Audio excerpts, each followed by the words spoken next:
Hi hello ನಮಸ್ಕಾರ ಸ್ನೇಹಿತರೆ ನಮಗೆಲ್ಲ ಫೋಟೋ ತಗೊಳ್ಳೋದು ಅಂದ್ರೆ ಒಂದು ಕ್ರೇಜು. ಅದರಲ್ಲಿ ಪರ್ಸೆಂಟೇಜ್ ನೋಡೋದಾದ್ರೆ ಸ್ವಲ್ಪ ಹುಡುಗಿರಿಗೆ ಜಾಸ್ತಿ. ಅದು ತಪ್ಪು ಅಂತ ಹೇಳ್ತಾ ಇಲ್ಲ, ಆದ್ರೆ ಫೋಟೋ ತಗೊಳ್ಳೋ ಬರದಲ್ಲಿ ನಮ್ಮ ಹಿಂದೆ ಮುಂದೆ ಏನಾಗ್ತಿದೆ ಅಂತ ಗಮನ ಇರಲ್ಲ. ಒಂದು ಫೋಟೋ ತಗೊಳ್ಳೋದಕ್ಕೆ ಏನ್ ಗಮನ ಕೊಡಬೇಕು ಅಂತ ಯೋಚನೆ ಮಾಡ್ತಾ ಇದ್ದೀರಾ? ಹೌದು ಸ್ನೇಹಿತರೆ, ಒಂದು ಫೋಟೋ ಇಂದನೇ ನಾವು ತುಂಬಾ ನಷ್ಟ ಅನುಭವಿಸಬೇಕಾಗುವಂತ ಸಾಧ್ಯತೆ ಇರುತ್ತೆ. ಅದು ಹೇಗೆ ಅಂತ ತಿಳ್ಕೋಬೇಕು ಅಂದ್ರೆ ನೀವು ಈ ವಿಡಿಯೋನ ಸಂಪೂರ್ಣವಾಗಿ ನೋಡ್ಬೇಕು. ಇನ್ನು ಇವತ್ತಿನ ವಿಷಯ ಇದೆ, ನಾವು ಎಚ್ಚರಿಕೆ ವಹಿಸಿಲ್ಲ ಅಂದ್ರೆ ಒಂದು ಫೋಟೋ ಇಂದ ಏನೆಲ್ಲ ನಷ್ಟ ಅನುಭವಿಸಬಹುದು ಅಂತ ಇವತ್ತಿನ ವಿಡಿಯೋದಲ್ಲಿ ನೋಡೋಣ.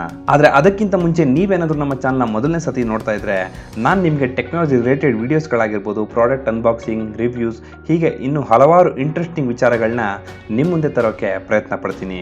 ಹಾಗಾಗಿ ನೀವಿನ್ನು ನಮ್ಮ ಚಾನಲ್ ಸಬ್ಸ್ಕ್ರೈಬ್ ಮಾಡಿಲ್ಲ ಅಂದ್ರೆ ಈಗಲೇ ಸಬ್ಸ್ಕ್ರೈಬ್ ಮಾಡಿ, ಹಾಗೆ ಪಕ್ಕದಲ್ಲಿರೋ ಬೆಲ್ ಐಕನ್ ಕೂಡ ಒತ್ತಿ. ಅದರಿಂದ ನಾನು ಇದೇ ರೀತಿ ಇನ್ನಷ್ಟು ವಿಡಿಯೋಗಳನ್ನ ಮಾಡಿದಾಗ ನಿಮಗೆ ಮೊದಲು ಗೊತ್ತಾಗುತ್ತೆ. ಇನ್ನು ತಡ ಮಾಡೋದು ಬೇಡ, ನಾನು ಪ್ರವೀಣ್ ಗೌಡ್ರು, ನೀವು ನೋಡ್ತಾ ಇದ್ದೀರಾ ಶೋ 5. ಬನ್ನಿ ಶುರು ಮಾಡೋಣ.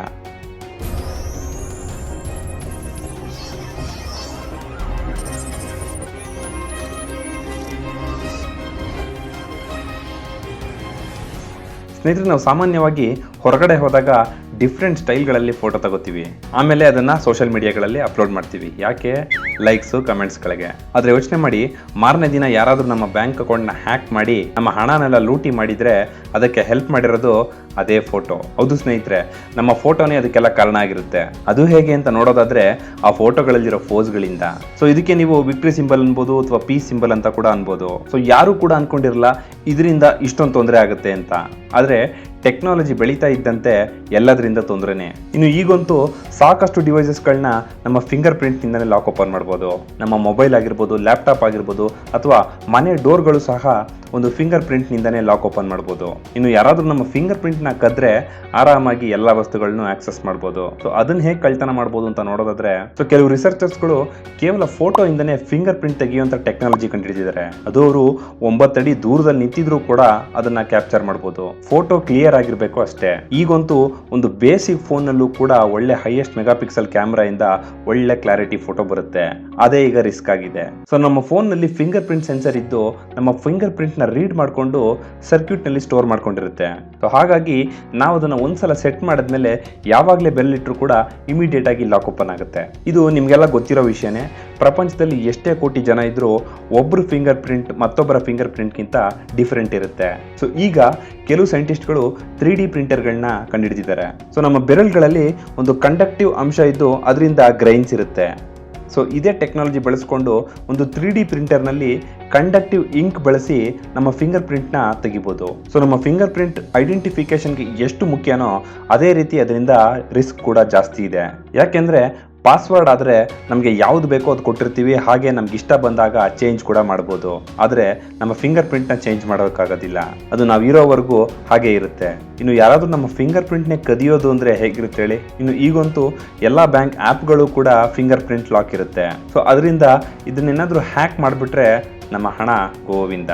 ಸೊ ಇನ್ನು ಇದನ್ನ ಹೇಗೆ ಬಳಸ್ತಾರೆ ಅಂತ ನೋಡೋದಾದ್ರೆ, ಸೈಂಟಿಸ್ಟ್ಗಳು ಒಂದು ಟ್ರಾನ್ಸ್ಪರೆಂಟ್ ಸ್ಟಿಕ್ಕರ್ ಇನ್ವೆಂಟ್ ಮಾಡಿದ್ದಾರೆ. ಸೊ ಈ 3D ಪ್ರಿಂಟರ್ನ ಬಳಸ್ಕೊಂಡು ನಮ್ಮ ಫಿಂಗರ್ ಪ್ರಿಂಟ್ ಅನ್ನು ಅದರಲ್ಲಿ ಪ್ರಿಂಟ್ ಮಾಡ್ಬೋದು. ಸೊ ಯಾರು ಬೇಕಾದರೂ ಆ ಸ್ಟಿಕ್ಕರ್ನ ಅಂಟಿಸ್ಕೊಂಡು ಆಕ್ಸೆಸ್ ಮಾಡ್ಬೋದು. ನೀವು ಇದನ್ನ ಸಿನಿಮಾಗಳಲ್ಲೂ ಕೂಡ ನೋಡಿರ್ಬೋದು. ಆದರೆ ಇದು ನಮ್ಮ ಜೀವನದಲ್ಲೇ ಬಂದ್ರೆ ಎಷ್ಟು ತೊಂದರೆ ಆಗುತ್ತೆ ಹೇಳಿ? ಸೊ ಇದಕ್ಕೆಲ್ಲ ಕಾರಣ ಆ ಫೋಟೋ ಸ್ನೇಹಿತರೆ. ಬರೀ ಫೋಟೋ ಅಲ್ಲ, ಆ ಫೋಟೋದಲ್ಲಿ ನಾವು ಕೊಟ್ಟಂತ ಫೋಸ್ಗಳು. ಸೊ ಹಾಗಾಗಿ ಫೋಟೋ ತಗೊಳ್ಳುವಾಗ ನಮ್ಮ ಫಿಂಗರ್ಗಳು ಕಾಣದೇ ಇರೋ ರೀತಿ ತಗೋಬೇಕು. ಸೊ ಥಮ್ಸ್ ಅಪ್ ಮಾಡ್ಬೋದು ಅಥವಾ ಸ್ಮೈಲಿ ಮಾಡ್ಬೋದು. ಸೊ ಹೀಗೆ ತೋರಿಸೋದನ್ನೇ ಹೀಗೆ ತೋರಿಸ್ಬೋದು. ಹಾಗೆ ಫಿಂಗರ್ ಪ್ರಿಂಟ್ಗಿಂತ ಪಾಸ್ವರ್ಡ್ ಇಟ್ಕೊಳ್ಳೋದು ಒಳ್ಳೆಯದು. ನಾವೇನೋ ಬೇಗ ಓಪನ್ ಮಾಡಬೇಕು ಅಂತ ಫಿಂಗರ್ ಪ್ರಿಂಟ್ ಇಟ್ಕೊಂಡ್ಬಿಡ್ತೀವಿ. ಹಾಗೆ ನಮಗೆ ಪಾಸ್ವರ್ಡ್ ನೆನ್ಪಿಟ್ಕೊಳ್ಳೋದು ಕಷ್ಟ ಆಗ್ಬೋದು. ಸೊ ಎರಡರಲ್ಲೂ ಅಡ್ವಾಂಟೇಜ್ ಡಿಸ್ಅಡ್ವಾಂಟೇಜ್ ಇದ್ದೇ ಇರುತ್ತೆ. ಯಾರಾದರೂ ನಮ್ಮ ಪಾಸ್ವರ್ಡ್ನ ನೋಡಿಕೊಂಡ್ರೆ ಆಮೇಲೆ ಅದನ್ನು ಯೂಸ್ ಮಾಡ್ಬೋದು. ಅದೇ ನಮ್ಮ ಫಿಂಗರ್ ಪ್ರಿಂಟ್ ಇದ್ದರೆ ಯಾರು ಕೂಡ ಯೂಸ್ ಮಾಡೋಕ್ಕಾಗಲ್ಲ ಅಂತ ನಾವು ತಿಳ್ಕೊಂಡಿರ್ಬೋದು. ಆದರೆ ಇದರಿಂದನೂ ತೊಂದರೆ ಇದೆ ಅಂದರೆ ಏನು ಮಾಡ್ಬೋದು ಹೇಳಿ? ಸೊ ಇನ್ನು ಈ ಪಾಸ್ವರ್ಡ್ ಇಡುವಾಗಲೂ ಕೂಡ ಸಾಮಾನ್ಯವಾಗಿ 3 ಸೆಕ್ಯೂರಿಟಿ ಕ್ವಶನ್ಸ್ಗಳನ್ನ ಕೇಳಿರುತ್ತೆ. ಸೊ ಅದಕ್ಕೂ ಕೂಡ ಸ್ವಲ್ಪ ಡಿಫ್ರೆಂಟ್ ಆಗಿ ಆನ್ಸರ್ ಕೊಡೋದು ಒಳ್ಳೆಯದು. ಸಾಮಾನ್ಯವಾಗಿ ನೀವು ಯಾವ ಸ್ಕೂಲಲ್ಲಿ ಓದಿರ್ತೀರಾ, ಅಥವಾ ನಿಮ್ಮ ಪೆಟ್ ಯಾವುದು, ನಿಮ್ಮ ಫೇವ್ರೆಟ್ ಫುಡ್ ಏನು, ಇದೇ ರೀತಿ ಆ ಕ್ವಶನ್ಗಳಿರುತ್ತೆ. ಸೊ ನೀವು ಯೋಚನೆ ಮಾಡಿದ್ದೀರಾ, ಇದೇ ಇನ್ಫಾರ್ಮೇಷನ್ಗಳನ್ನ ನಾವು ನಮ್ಮ ಸೋಷಿಯಲ್ ಮೀಡಿಯಾದಲ್ಲಿ ಕೂಡ ಅಪ್ಡೇಟ್ ಮಾಡಿರ್ತೀವಿ. ನಾವು ಯಾವ ಸ್ಕೂಲಲ್ಲಿ ಓದಿರ್ತೀವಿ ಅಥವಾ ನಮ್ಮ ಮನೆ ಪೆಟ್ ಜೊತೆ ಫೋಟೋ ತೆಗೆಸ್ಕೊಂಡು ಅದನ್ನು ಕೂಡ ಟ್ಯಾಗ್ ಮಾಡಿರ್ತೀವಿ. ಸೊ ಸೆಕ್ಯೂರಿಟಿ ಕ್ವಶನ್ ಸೆಲೆಕ್ಟ್ ಮಾಡೋದು ನಾವೇ, ಅದಕ್ಕೆ ಆನ್ಸರ್ ಕೂಡ ನಾವೇ ಕೊಟ್ಟಿರ್ತೀವಿ. ನಿಜ ಅಲ್ವಾ ಸ್ನೇಹಿತರೆ? ಸೊ ಹಾಗಾಗಿ ನೀವು ಆನ್ಸರ್ಗಳನ್ನ ಕೊಡುವಾಗ ಸ್ವಲ್ಪ ಅದು ಕಷ್ಟವಾಗಿರಲಿ. ಸೊ ಅದನ್ನ ಸ್ವಲ್ಪ ಇನ್ನೋವೇಟ್ ಆಗಿ ಬರೆಯೋದಕ್ಕೆ ಪ್ರಯತ್ನ ಮಾಡಿ. ಅದೇ ಹೆಸರನ್ನ ರಿವರ್ಸ್ ಆಗಿ ಬರೆಯೋದು ಅಥವಾ ಡಿಫ್ರೆಂಟ್ ಆಗಿರೋ ಏನಾದರೂ ಆನ್ಸರ್ ಕೊಡುವಂಥದ್ದು. ಈ ರೀತಿ ಮಾಡೋದ್ರಿಂದ ಯಾರಿಗೆ ಆದರೂ ಅದನ್ನು ಪ್ರಿಡಿಕ್ಟ್ ಮಾಡೋದು ಕಷ್ಟ ಆಗುತ್ತೆ. ಆದರೆ ನೀವು ಮಾತ್ರ ಅದನ್ನು ಮರಿದಂಗೆ ನೆನ್ಪಿಟ್ಕೋಬೇಕಷ್ಟೇ. ಸೊ ಹಾಗಾಗಿ ಯಾವಾಗಲೂ ಪಾಸ್ವರ್ಡ್ ಇಡಬೇಕಾದ್ರೆ ನಿಮ್ಮ ಡೇಟ್ ಆಫ್ ಬರ್ತ್ ಆಗಿರಲಿ ಅಥವಾ ಸ್ಟ್ರೈಟ್ ನಿಮ್ಮ ಹೆಸರಾಗಿರಲಿ ಇಡೋದು ಒಳ್ಳೇದಲ್ಲ. ಸೊ ಬೆಸ್ಟ್ ಅಂದರೆ ಒಂದು ರ್ಯಾಂಡಮ್ ಲೆಟರ್ಸ್ ಆಗಿರಲಿ, ಅದರಲ್ಲೂ ಸ್ವಲ್ಪ ನಂಬರ್ಸ್ ಇರಲಿ, ಹಾಗೆ ಸ್ವಲ್ಪ ಸ್ಪೆಷಲ್ ಕ್ಯಾರೆಕ್ಟರ್ ಸೇರಿಸೋದ್ರಿಂದ ಅದು ಯೂನಿಕ್ ಆಗಿರುತ್ತೆ. ಹಾಗೆ ಈ ಡೇಟಾಗಳನ್ನ ಉಪಯೋಗಿಸ್ಕೊಂಡು ನಿಮ್ಮ ಬ್ಯಾಂಕ್ನಿಂದ ಮೇಲ್ ಮಾಡೋ ರೀತಿ ಯಾರಾದರೂ ಮಾಡ್ಬೋದು. ನಿಮ್ಮ ಅಕೌಂಟ್ ಅಪ್ಡೇಟ್ ಮಾಡಬೇಕು, ಹಾಗಾಗಿ ನಿಮ್ಮ ಡೀಟೇಲ್ಸ್ ಕೊಡಿ ಅಂತ. ಸೊ ಆಗಲೂ ಕೂಡ ಆ ಬ್ಯಾಂಕ್ ವೆಬ್ಸೈಟ್ ಅಡ್ರೆಸ್ ಕೂಡ ಚೆಕ್ ಮಾಡಬೇಕಾಗತ್ತೆ, ಹಾಗೆ ಆ ಮೇಲ್ ಅಡ್ರೆಸ್ ಕೂಡ ಚೆಕ್ ಮಾಡಬೇಕಾಗತ್ತೆ. ಸಾಮಾನ್ಯವಾಗಿ ಅದೇ ಬ್ಯಾಂಕ್ ಹೆಸರಿನ ಇನ್ನೊಂದು ಮೇಲ್ ಐ ಡಿ ಮಾಡೋಕ್ಕಾಗೋದಿಲ್ಲ. ಆದ್ರಿಂದ ಅದರಲ್ಲಿ ಕೆಲವೊಂದು ಸ್ಪೆಲ್ಲಿಂಗ್ ಮಿಸ್ಟೇಕ್ಗಳು ಇರುತ್ತೆ. ಇದರಿಂದ ಅದು ಒರಿಜಿನಲ್ ಅಥವಾ ಫೇಕ್ ಅಂತ ಕಂಡುಹಿಡಿಯಬಹುದು. ಹಾಗೆ ನೀವು ಯಾವುದಾದ್ರೂ ಆನ್ಲೈನ್ ಶಾಪಿಂಗ್ ವೆಬ್ಸೈಟ್ನ ಓಪನ್ ಮಾಡ್ಕೊಂಡು ಅದರಿಂದ ಪರ್ಚೇಸ್ ಮಾಡಬೇಕಾದ್ರೂ ಕೂಡ ಅದರಲ್ಲೂ ಕೂಡ ಆ ವೆಬ್ಸೈಟ್ ಅಡ್ರೆಸ್ ನೋಡಿ. ಅದರಲ್ಲಿ ನಿಮಗೆ ಸೆಕ್ಯೂರಿಟಿ ಲಾಕ್ ಕಾಣಬೇಕು. ಅದಿದ್ರೆ ಅದೊಂದು ಜಿನೈನ್ ವೆಬ್ಸೈಟ್ ಅಂತ ಹೇಳ್ಬೋದು. ಇಲ್ಲ ಅಂತ ಪಕ್ಷದಲ್ಲಿ ಅದನ್ನ ಡಬಲ್ ಚೆಕ್ ಮಾಡಿ. ಹಾಗೆ ನಿಮ್ಮ ಫುಲ್ ಡೇಟ್ ಆಫ್ ಬರ್ತ್ಗಳನ್ನ ಸೋಷಿಯಲ್ ಮೀಡಿಯಾದಲ್ಲಿ ಶೇರ್ ಮಾಡಬೇಡಿ. ಹಾಗೆ ಕೆಲವೊಂದು ಆನ್ಲೈನ್ ಕ್ವಿಜ್ಗಳು ಕೂಡ ಬರ್ತಿರುತ್ತೆ. ಅದರಲ್ಲಿ ನಿಮ್ಮ ಪರ್ಸನಲ್ ಡೀಟೇಲ್ಸ್ ಬಗ್ಗೆ ಕೆಲವು ಕ್ವಶನ್ಸ್ ಕೂಡ ಕೇಳುತ್ತೆ. ಇನ್ನು ಹಲವಾರು ಲಿಂಕ್ಗಳು ಕೂಡ ಒಂದು ಗ್ರೂಪಿಂದ ಇನ್ನೊಂದು ಗ್ರೂಪ್ಗೆ, ಇನ್ನೊಂದು ಗ್ರೂಪ್ನಿಂದ ಮತ್ತೊಂದು ಗ್ರೂಪ್ಗೆ ಶೇರ್ ಆಗ್ತಿರುತ್ತೆ. ಈ ಲಿಂಕ್ನ ಶೇರ್ ಮಾಡಿ ನೀವು ಮೊಬೈಲ್ ಗೆಲ್ಬೋದು, ಟಿವಿ ಗೆಲ್ಬೋದು, ಹಾಗೆ ಹೀಗೆ ಅಂತ. ಸೊ ಆ ಲಿಂಕ್ಗಳಿಂದನೂ ಕೂಡ ನಿಮ್ಮ ಪರ್ಸನಲ್ ಡೀಟೇಲ್ಸ್ನ ತಗೋಬಹುದು. ನೀವೇನು ಅನ್ಕೋತೀರಾ ಇದರಿಂದ ಏನು ಮಹಾ ಆಗ್ಬಿಡುತ್ತೆ ಅಂತ? ಆದರೆ ನಮ್ಮ ಡೇಟಾಗೆ ಹೊರಗಡೆ ತುಂಬ ಬೆಲೆ ಇದೆ ಸ್ನೇಹಿತರೆ. ಆದ್ರಿಂದ ಇದನ್ನ ಅವಾಯ್ಡ್ ಮಾಡಿ. ಹಾಗೆ ಇನ್ನೊಂದನ್ನು ನೋಡೋದಾದ್ರೆ, ನಾವು ಸಾಮಾನ್ಯವಾಗಿ ಹೊರ ದೇಶಕ್ಕೆ ಹೋಗಬೇಕಾದ್ರೆ ನಮ್ಮ ಸ್ಟೇಟಸ್ನಲ್ಲಿ ಹಾಕೊಂಡಿರ್ತೀವಿ flying to this country, flying to that country ಅಂತ. ಆ ಫೋಟೋಗಳಲ್ಲೂ ಕೂಡ ನಮ್ಮ ಪಾಸ್ಪೋರ್ಟ್ ಆಗಲಿ ಅಥವಾ ಬೋರ್ಡಿಂಗ್ ಪಾಸ್ ಆಗಲಿ ತೋರಿಸೋದು ಒಳ್ಳೇದಲ್ಲ. ಅದರಿಂದನೂ ಕೂಡ ಯಾವುದಾದ್ರೂ ಡೇಟಾ ಲೀಕ್ ಆಗುವಂಥ ಸಾಧ್ಯತೆ ಇರುತ್ತೆ. ಹಾಗೆ ಕೆಲವರಂತೂ ಫಸ್ಟ್ ಟೈಮ್ ಡ್ರೈವಿಂಗ್ ಲೈಸೆನ್ಸ್ ಸಿಕ್ಕಿದಾಗಲೂ ಕೂಡ ಖುಷಿಯಿಂದ ಫೋಟೋನ ಶೇರ್ ಮಾಡ್ಕೋತಾರೆ. ಅದರಿಂದನೂ ಕೂಡ ನಮ್ಮ ಇನ್ಫಾರ್ಮೇಶನ್ ಶೇರ್ ಆಗುತ್ತೆ. ಇನ್ನು ಫೋಟೋ ತಗೊಳ್ಳುವಾಗ ನಮ್ಮ ಫೋನ್ನಲ್ಲಿ ಲೊಕೇಶನ್ ಕೂಡ ಆಫ್ ಮಾಡ್ಕೊಳ್ಳೋದು ಒಳ್ಳೆಯದು. ಅದರಿಂದ ನಾವು ಎಲ್ಲಿದ್ದೀವಿ ಅಂತ ಗೊತ್ತಾಗೋದಿಲ್ಲ. ನಾವು ಲೊಕೇಶನ್ನ ಫೋಟೋಗೆ ಟ್ಯಾಗ್ ಮಾಡಿದರೆ ನಾವು ಎಲ್ಲಿದ್ದೀವಿ ಅಂತ ಇಮಿಡಿಯೇಟ್ ಆಗಿ ಗೊತ್ತಾಗುತ್ತೆ. ಇನ್ನು ನಾವು ಹೊರಗಡೆ ಓಡಾಡಬೇಕಾದ್ರೆ ಅಥವಾ ಬಸ್ನಲ್ಲಿ, ಟ್ರೈನಲ್ಲಿ ಓಡಾಡಬೇಕಾದ್ರೂ ಕೂಡ ಯಾರಾದರೂ ನಮ್ಮ ಮೊಬೈಲ್ನ ಇಣುಕಿ ಕೂಡ ನೋಡ್ತಿರ್ಬೋದು. ಸೊ ಯಾವುದಾದ್ರೂ ಒಂದು ಡೀಟೇಲ್ ಸಿಕ್ಕಿದ್ರು ಸಾಕು, ಅದರಿಂದ ಇನ್ನೊಂದಕ್ಕೆ ಕನೆಕ್ಟ್ ಮಾಡಿಕೊಂಡು ಯೂಸ್ ಮಾಡ್ಕೊಳ್ಳೋ ಸಾಧ್ಯತೆ ಇರುತ್ತೆ. ಇನ್ನು ಅನ್ಪ್ರೊಟೆಕ್ಟೆಡ್ ಪಬ್ಲಿಕ್ ವೈಫೈಗಳಲ್ಲೂ ಕೂಡ ಯಾವುದೇ ಆನ್ಲೈನ್ ಟ್ರಾನ್ಸಾಕ್ಷನ್ ಮಾಡೋದು ಒಳ್ಳೆಯದಲ್ಲ.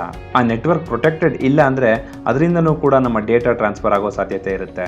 ಇನ್ನು ಬ್ಯಾಂಕ್ನಿಂದ ಬರುವಂಥ OTP ನೋಟಿಫಿಕೇಶನ್ಗಳನ್ನು ಕೂಡ ಆಫ್ ಮಾಡ್ಕೊಳ್ಳೋದು ಒಳ್ಳೆಯದು. ಹಾಗೆ ನಮ್ಮ ಫೋನ್ಗಳಲ್ಲಿ ಯಾವುದೇ ರೀತಿಯ ಕಾನ್ಫಿಡೆನ್ಷಿಯಲ್ ಇನ್ಫಾರ್ಮೇಷನ್ಗಳನ್ನು ಸೇವ್ ಮಾಡ್ಕೊಳ್ಳೋದು ಕೂಡ ಒಳ್ಳೆಯದಲ್ಲ.